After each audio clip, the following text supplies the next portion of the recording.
আমার বেশ কিছু উপদেশ দরকার বা সে আমাকে উপদেশ দিচ্ছে। এই যে উপদেশ দেয়া আর উপদেশ, সেগুলোর ওয়ার্ডটা কি একই এবং স্পেলিং কি এক? না। উপদেশ দেয়া এটা ভার্ব, সো এর স্পেলিং ADVISE, উপদেশ দেয়া। তাহলে আমরা যেটা ভার্ব উপদেশ দেয়া সেটা হচ্ছে SE, আর উপদেশ সেটা সেই উপদেশ ইট ইজ CE, ADVICE। তাহলে সে আমাকে উপদেশ দিয়েছিল, এর ইংরেজি কি হবে? হি অ্যাডভাইসড মি, তখন হবে SE, advised me.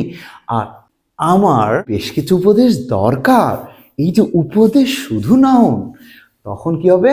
I need some advice. তাহলে কি হচ্ছে? উপদেশ দেয়া ADVISES, আর শুধু উপদেশ নাউন ADVICE। আর একটা মজার কথা বলি, এই উপদেশ যেহেতু আনকাউন্টেবল নাউন, তখন এর প্লুরাল ফর্ম হবে না।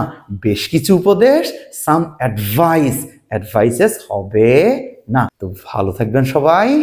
আসসালামু আলাইকুম।